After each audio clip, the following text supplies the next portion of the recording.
We're going to talk about the effects of all or nothing mentality when it comes to diet and exercise and just living a healthy lifestyle. And the next 5 minutes, we're going to explore about having an extreme and rigid mindset where we believe we must be perfect in all aspects of diet and exercise. It's the all or nothing approach that sets out these unrealistic goals and can have really negative consequences on both our physical and mental well-being. So when we have an all or nothing mindset, it can affect us physically because as we aim to be perfect and have a strict adherence to a diet or exercise plan or just daily habits that we create for ourselves, if we expect that we have to be perfect, we may push our bodies past that limit. It'll lead to burnouts, unhealthy eating patterns, unhealthy injuries, and sometimes even create an unhealthy relationship to food and exercise. So when we have an all or nothing mentality, the pressure that we put on us to be perfect and achieve unrealistic expectations can lead to feelings of failure, guilt, and shame when we don't meet the expectations 100%. These negative self-perceptions of ourselves can create low self-esteem, low self-worth, and can affect our overall mental wellness. There's nothing about the all or nothing mentality. I mean, it creates a vicious cycle. It's like we start doing good and then we slip and then we immediately beat ourselves up. And then we go back to the unhealthy pattern and then we start again. We mess up, go back. It's a cycle and it's a vicious cycle. Because when we feel like we've messed up or we slipped in either our diet or our habits that we're creating with our exercise, whatever that plan may be, because it can apply to everything in life, we can feel like an overwhelming sense of failure. And that can lead to unhealthy behaviors to compensate on those feelings, like binge eating, or just overeating in general, going hog wild on workouts and just unhealthy overdoing everything that we do. So just going to keep that cycle going. I've learned with baby steps and doing little changes every day, that helps. So when we look at the balanced approach and being more loving to ourselves, so embracing the balanced approach, you recognize that perfection is a lie. It's completely unrealistic.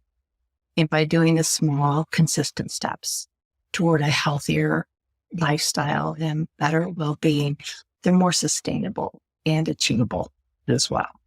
So create those little steps, something that you can do every single day on your worst day so that you are successful.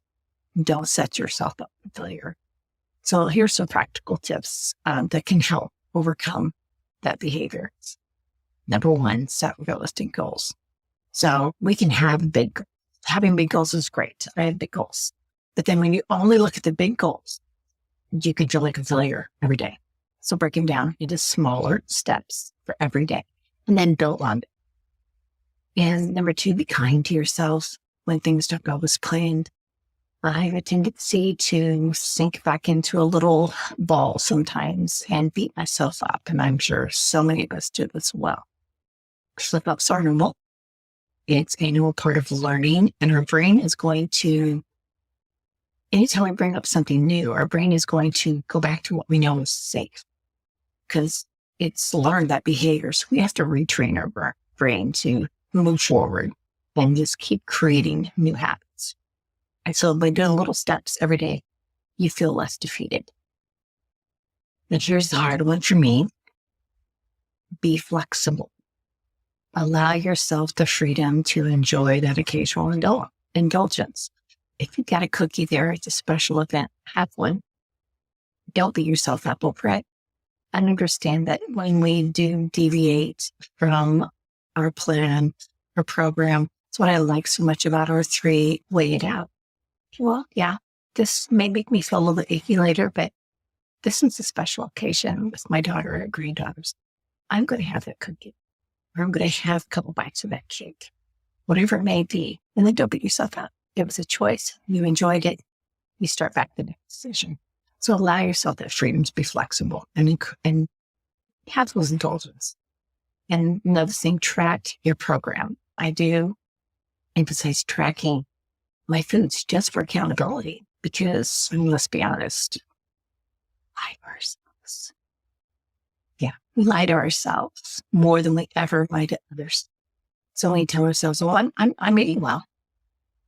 And you know you're not. You're lying to yourself. So a way to help just stay accountable, just write it down on a piece of paper.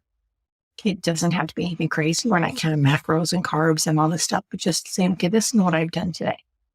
Really practice writing down your wins for every day, maybe some of your slips. So work on the progress, not perfection, and celebrate every single win. Before you go to bed at night, I want you writing down at least one thing that you've done today that has moved you forward in your life, either in your health, your mindset, your nutrition, your exercise, whatever goal you're working on. Write down one thing today that you did and celebrate it. No matter how small it is, celebrate it.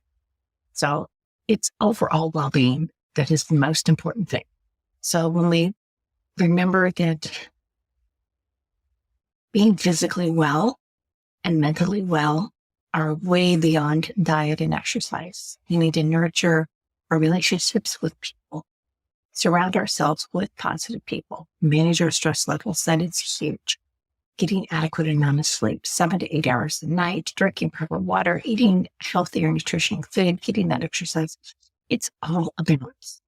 And find joy in the activities and things that you do. And laugh, find something to laugh about every single day. So in conclusion, maintaining an all or nothing mentality by seeking perfection with diet and exercise can lead to unrealistic expectations, physical strain on your body, and negative impacts on mental well-being. So by embracing balance, setting realistic goals, and practicing self-compassion, you will achieve sustainable progress and overall well-being. If you want to talk a little more about how all these thoughts work, drop me out and I'll be happy to explain to you what I've been doing, what I'm doing now, and what I've learned over the years. So be kind to yourself today. Love yourself today. Create that healthy life because today life turns